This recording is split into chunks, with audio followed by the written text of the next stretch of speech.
Hello students, today is my first video and our topic is force। तो आज हम जो टॉपिक करेंगे वो फोर्स है।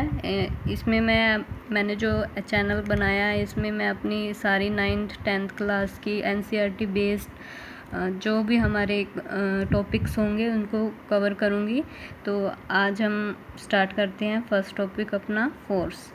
Force is a pull and push upon an object. क्या बोलता है कि किसी भी ऑब्जेक्ट को, कोई भी हमारे पास वस्तु है उसको हम पुल करते हैं या फिर पुश करते हैं तो हम क्या लगा रहे हैं, उसके ऊपर फोर्स लगा रहे हैं। जब वो अपनी पोजीशन चेंज हो रही है, किसके कारण चेंज हो रही है?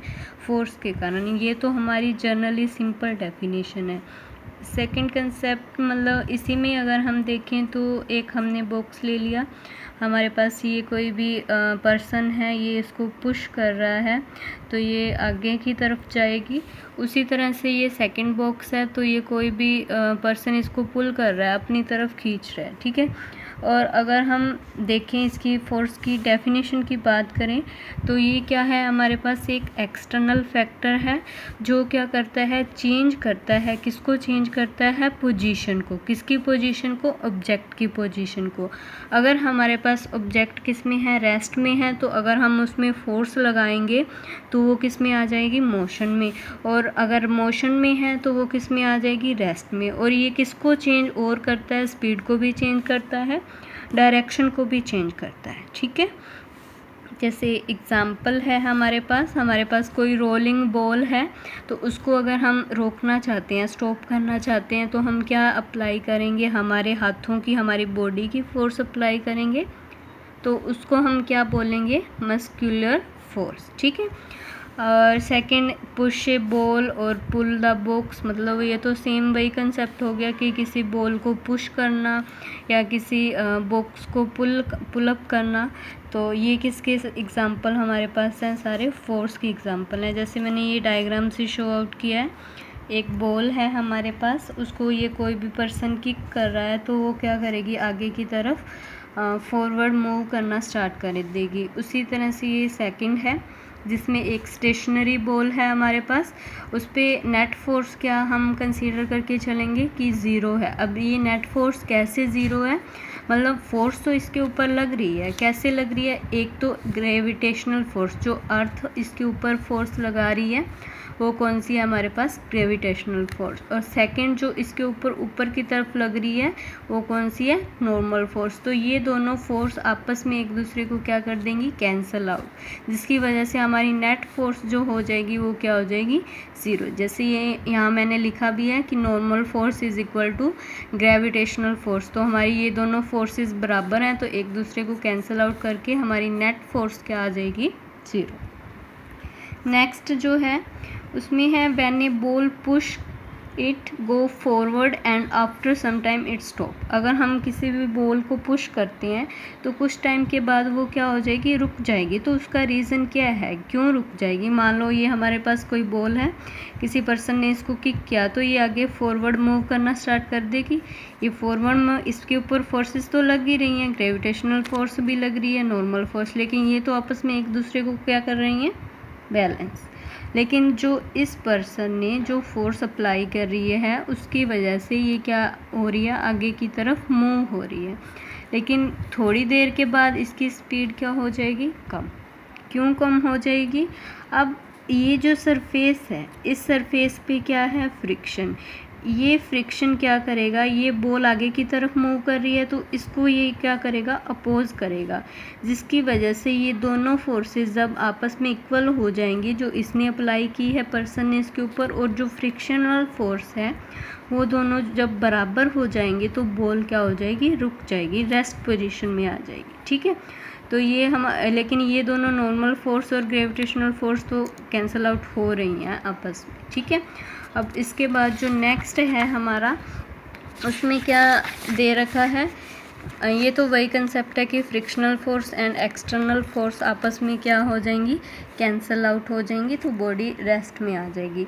अब अगर हम मान लें कि इस सरफेस के ऊपर कोई फ्रिक्शन नहीं है, नो फ्रिक्शन है, और बॉल एक मूव कर रही है, मान लो 2 मीटर पर सेकंड की स्पीड से वो क्या कर रही है, मूव कर रही है। नॉर्मल फोर्स, ग्रेविटेशनल फोर्स एक दूसरे को कैंसल आउट कर रही हैं, लेकिन जो हमारे पास इसकी वेलोसिटी है वो तो 2 मीटर पर सेकंड है। ये नेट फोर्स नॉर्मल, और इसकी वजह से जो है वो क्या है, ज़ीरो है। लेकिन ये अगर यहाँ पर कोई फ्रिक्शन नहीं होगा, हम कुछ टाइम के बाद इसको देखेंगे तो ये 2 मीटर पर सेकंड से ही क्या कर रही होगी, मूव।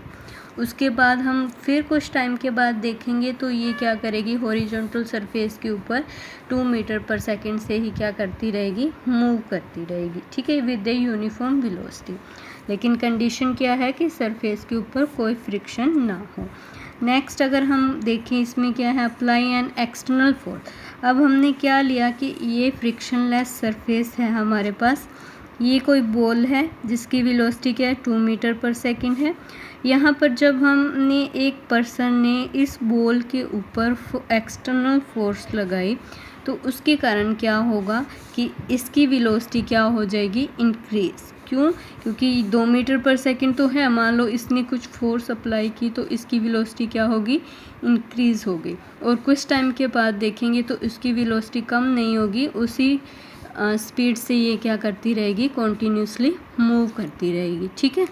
अब हमारे पास जो नेक्स्ट कंसेप्ट अगर हम लेके चलें, फोर्स की डेफिनेशन लेके चलें, तो ये डेफिनेशन दी थी हमारे पास न्यूटन ने।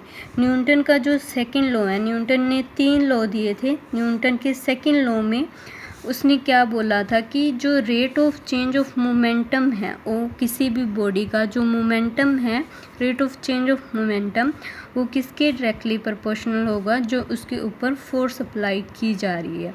और जो मोमेंटम है उसकी डायरेक्शन कहाँ होगी, जिस डायरेक्शन में हमने कोई भी फोर्स अप्लाई कर रखी है। तो F is directly proportional to dp upon dt। ये क्या है, rate of change of momentum, ठीक है। तो F, ये डायरेक्टली प्रोपोर्शनल का साइन हटाएंगे तो हमारे पास एक कांस्टेंट जो क्या है, K, ठीक है। और मोमेंटम जो होता है वो होता है मास इनटू वेलोसिटी, ठीक है। अब यहाँ पर P की वैल्यू जो मोमेंटम है हम क्या पुट कर देंगे, मास इनटू वेलोसिटी। अब हमारे पास जो मास है वो तो क्या रहता है, हमारे पास हमेशा कांस्टेंट टर्म रहती है, ठीक है। और जो वेलोसिटी है वो क्या है, वेरिएबल है, मतलब चेंज होती रहती है।